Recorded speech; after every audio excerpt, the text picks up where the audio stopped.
morning, travelers. Welcome to business class. Today I have a tip that I think will be very valuable to people who have had the frustration of trying to pack a suit and shirts and have them look reasonably unwrinkled on the other side of the destination. Now, this is something that frustrated the living heck out of me early on in my career. I would spend endless hours on the other side of a trip, maybe one to Asia or something, trying to unwrinkle a suit or shirts. I had situations where I tried to call the front desk once in Japan. There was an English to Japanese problem. I couldn't get the point across that I needed an ironing board. Anyway, I actually, over the years, through trial and error, developed some really great ways to pack a suit, and I'll share those with you today. Now, I have like a little demo here to walk you through this, but first and foremost, one of the things that even to start with is the material that a suit is made out of. Now, gentlemen, if you're out there looking for suits, there's all kinds of variations. There's seersucker, there's linen, there are wool, cotton suits, but the ones I prefer and most versatile are wool suits. You'll find that those are the majority of your business suits are going to be wool. They are the least likely to wrinkle, provided you get a good quality wool. Now, that's a very big key thing, provided you get a good quality wool. But I use this example of this suit here because this one is marketed as a business traveler suit. It's not only wool, but it is also a wool that has 3% spandex woven into it, into the mix. That allows it a little bit of stretch and allows it to stay reasonably wrinkle-free, gives you flex throughout the day. It doesn't look like you slept in a car by the end of a long business day. So, starting with the material of the suit, the next thing I do is when I'm packing a suit, you'll see the pants are inside here, I take the ties. This is currently packed for a 4-day business trip, so there's 4 ties here. I set the tie inside here, and then I put this little cinch down snap on here so that the ties don't fall. That's kind of key because there's a lot of times a tie can get wrinkled too. They sell you those little folio things that you can put a tie in. You fold the tie over and it's got a little zipper bag. It looks about this big. The problem is it puts a crease in your tie about halfway through, right about here. Then you put that in your luggage. It's another thing that just takes up space in your luggage and it gives you an unacceptable crease on the other side. So I found that this technique, one that I developed over the years of trial and error, works very well. So you start with the suit, put it like this. Next tip is shirts. There are wrinkle-free shirts out there available if you look, and they're designed for business travelers specifically. This happens to be the brand of shirt that I like, and almost every one of my dress shirts is the same brand. This is a Nordstrom wrinkle-free or wrinkle-resistant shirt. It is 100% cotton, but it's been treated with, I don't know, some space-age technology that makes it wrinkle-resistant. This one will hold up very well on its own. Sometimes I have to take a little iron on the other side and give it just a little touch-up, but for the most part, it will remain wrinkle-resistant. And don't take my word for it. If you put on one of these shirts, you can actually go on a flight for several hours and at the other side still look reasonably put together. So, free plug for Nordstrom's. They're Smart Care wrinkle-free cotton dress shirt. This happens to be a trim fit, so there's different cuts for different body styles. So, the other thing that I'm very passionate about is keeping dry cleaning bags.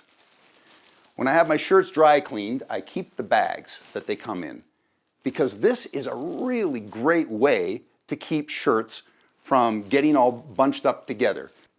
I will put a dress shirt in a dry cleaning bag, and I sandwich that with the suit, also in a dry cleaning bag. Here's one that's already been packed. And then these all together will form a little barrier and stop your shirts and your suits from getting all bunched up. So when you get to the other side, this is very key as well. The second you get to your hotel room, wherever it may be, when you get to your room, don't just go to sleep, even as tired as you are. Open up your suit bag and hang it in the closet.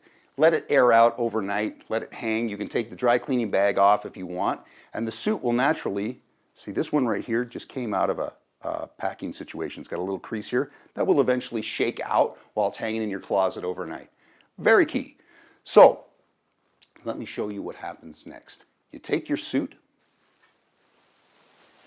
like this, take your shirts like this, you put it inside the suit bag that are in your luggage. Mine looks something like this. It might be different from brand to brand. I happen to use a Swiss Army suitcase.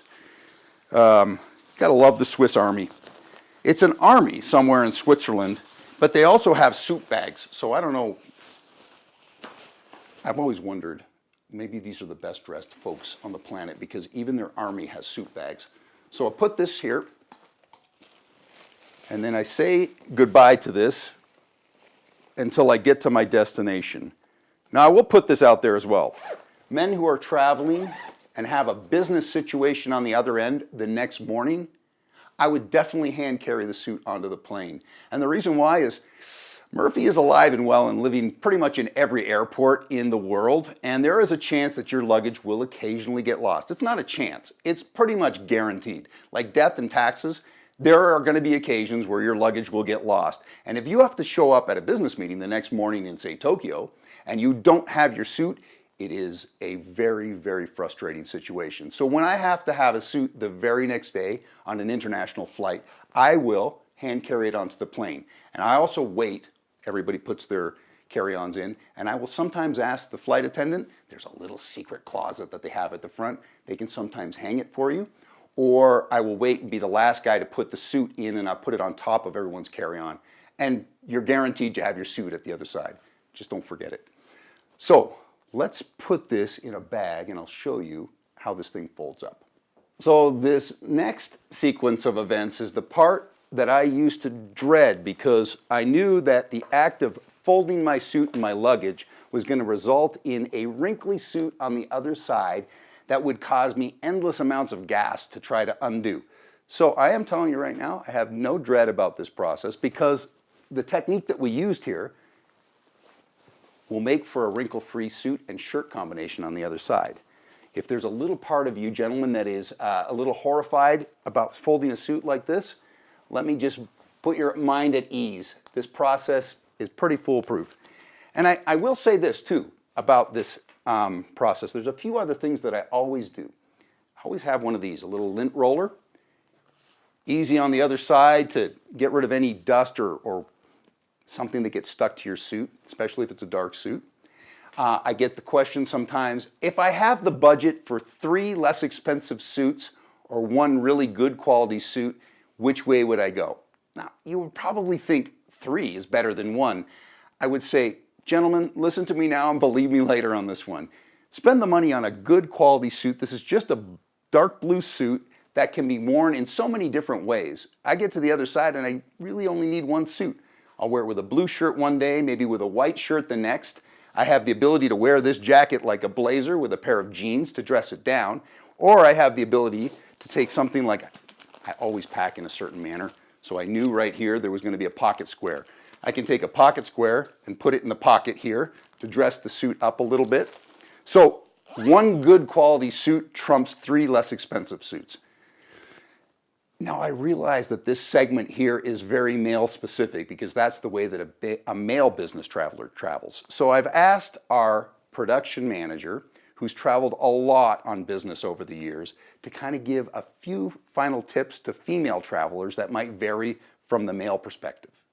Okay, ladies, I think everything that Gordon said was brilliant, and most of those tips transfer over to women travelers as well. A couple of things I would add on. The first thing being, now, thank goodness, almost everything we buy nowadays has a little bit of give, right? A little bit of stretchy forgiveness. I love it.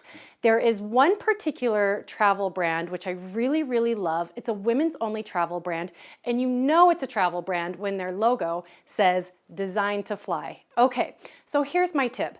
They have fantastic pieces on there. They're a little bit pricey. The brand is called Anatomy, spelled with an I-E. Now, I would recommend you get 3 or 4 really good pieces from a company like this that, you know, is expertise is in business travel wear. It travels really well, it's ultra light, and all of their clothes are, black or khaki or white. So very interchangeable. So you get a few really great travel pieces, and then you can bring along some extra pieces so that you can change them out throughout the week or however many days that you're on the road.